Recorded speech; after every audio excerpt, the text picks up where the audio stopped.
If they have a problem, they don't need to take it up with you. They can take it up with Allah subhanahu wa ta'ala. You think you're still not going to get rewarded for that? It's not because we are lesser spiritually than men. It's not because he wants us to lose our... Assalamu alaikum everyone, and welcome back to my channel. If you are new here, my name is Hannah. I am a physician associate, trauma coach, and this is my YouTube channel. It is all about self-improvement, my self-improvement journey, and helping you guys on your God-conscious self-improvement journey. This video is for my ladies, and ladies, first of all, please allow me to apologize because this video was intended to be filmed and go up the first week of Ramadan. Unfortunately, I got busy with a lot of things. Filming the Ramadan Dua series also takes a lot out of me, a lot of time, and I just wasn't able to get around to it until now. Even though we're about halfway through Ramadan, I hope that a bunch of you guys either are just now on your period or haven't gotten it yet, and we can talk more about the topic of this video. This video is about what should we be doing when we're on our period. It's a funny experience because so many of us women, when we get our period, it's almost like there's sometimes a grieving process that comes with it because we're no longer able to fast, which most people are doing during Ramadan. We are not able to pray, which for so many is such a pillar of their Ramadan, praying Tarawih, praying Qiyam al-Layl.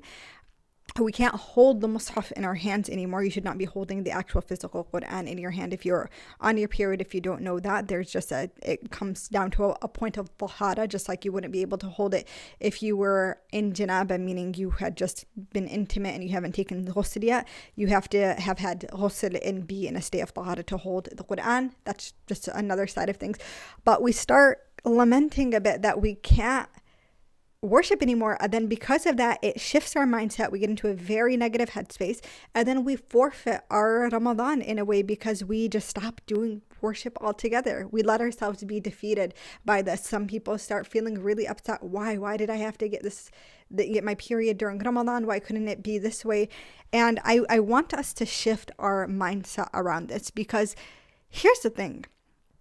I feel like because of the way periods have been thought about, spoken about in many of the cultures that a lot of us grew up in, there became this disdain and shame around periods, despite the fact that they are natural.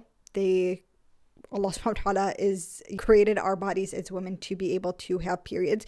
It is a manifestation of one of the greatest capabilities, which is the ability to bear and carry children. That is something that we should never look down on.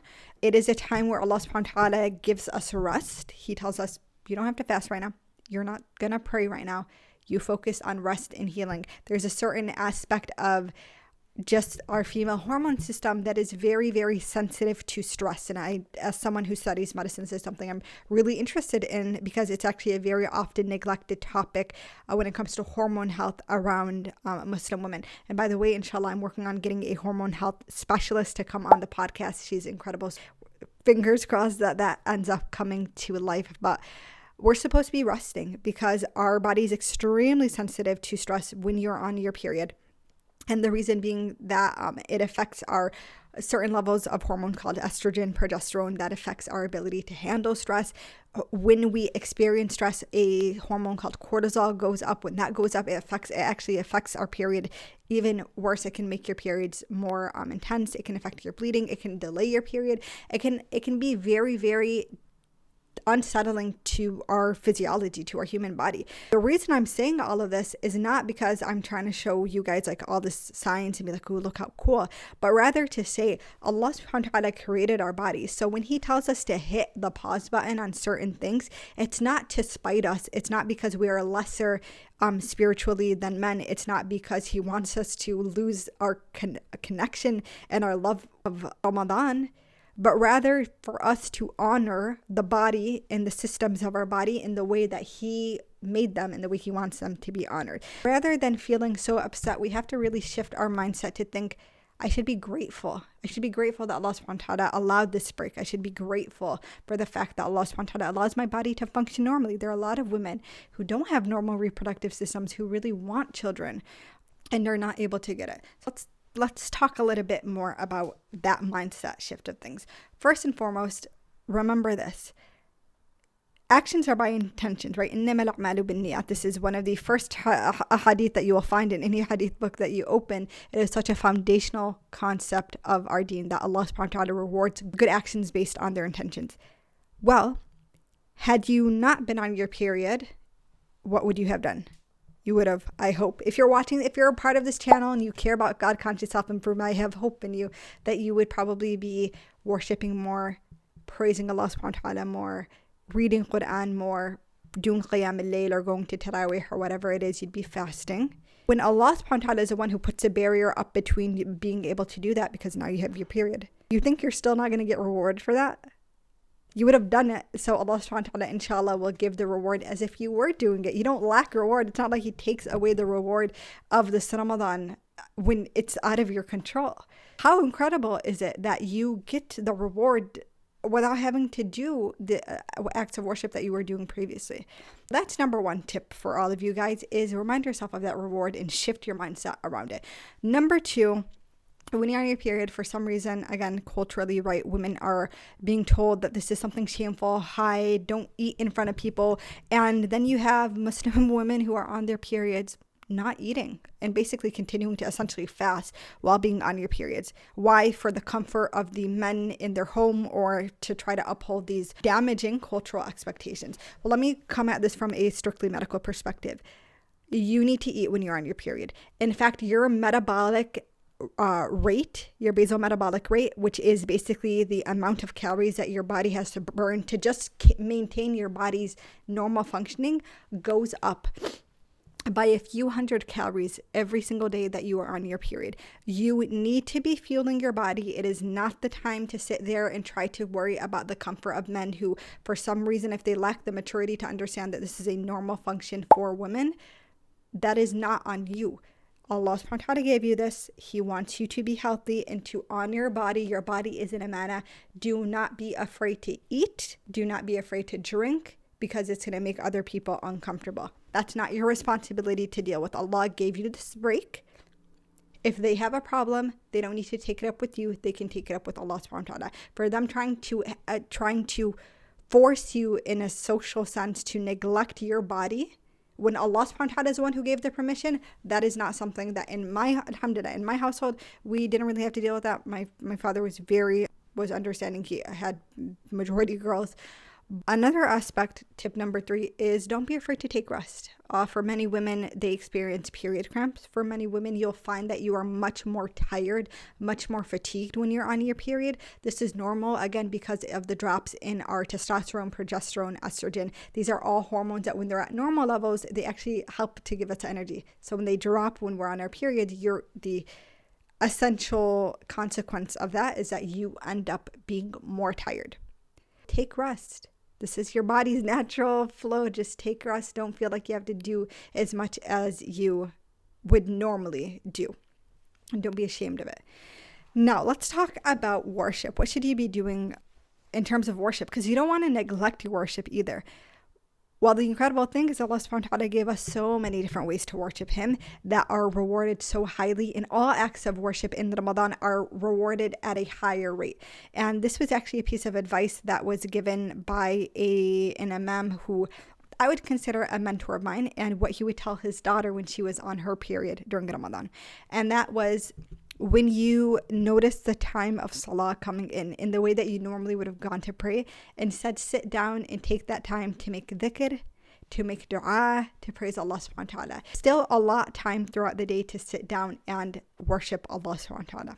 Now, let that be whatever it is. Challenge yourself a little bit. Maybe if you had a Qiyam al-Layl routine where you were praying certain rak'at, then you set a timer, and for that 20 minutes instead, you spend time making dua to Allah subhanahu wa ta'ala. You get your little masbaha out, your little dhikr beads, and you make 1,000, say subhanallah 1,000 times. You make istighfar throughout the night. You send salawat upon the Prophet alayhi salatu wasalam.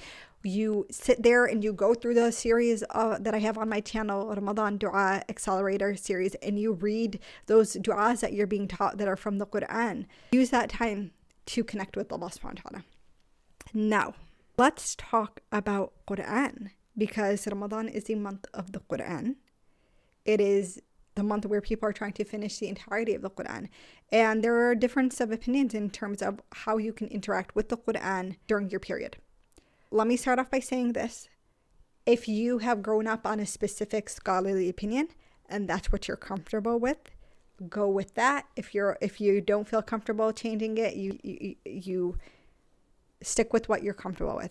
But I'm just going to present to you the fact that there are different scholarly opinions on how a Muslim woman on her period can interact with the Quran, and you are welcome to decide for yourself what it is you want to go. I just don't want people in the comments saying, well, absolutely, you're wrong. These are not my opinions. These are opinions of the scholars of Quran and Hadith who know much more than me. They know better than all of us, honestly, put together.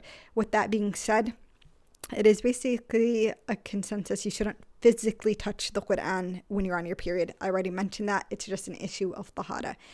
Can you recite Quran out loud? There's a difference of opinion. There are scholars that say no, a woman who is on her period cannot recite Quran out loud. There are other scholars who say she can recite the Quran out loud. There are scholars that say she can only recite a certain number of verses out loud. Go ahead with what you are comfortable with. When I was growing up, I took the opinion that I could recite out loud.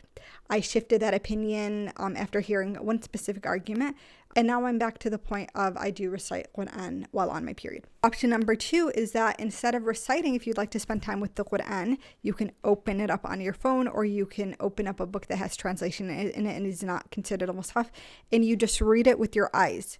That is not considered recitation of the Quran when you are just looking at it and reading it in your head. You can still interact with the Quran. But if you don't want to do that either, perhaps you're still feeling like maybe you're someone who's a little iffy about that, that's fine. Listen to the Quran. Listening to the Quran is still an act of worship.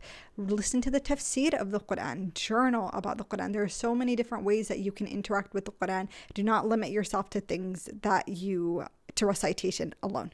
What else can you do when you're on your period? Help in the kitchen. If you're making iftar for someone, you get the reward of their fast. So make iftar for them. Help family members who are typically doing the cooking. If you're not the one who's doing the cooking, take time to help them, inshallah, and get the reward of that.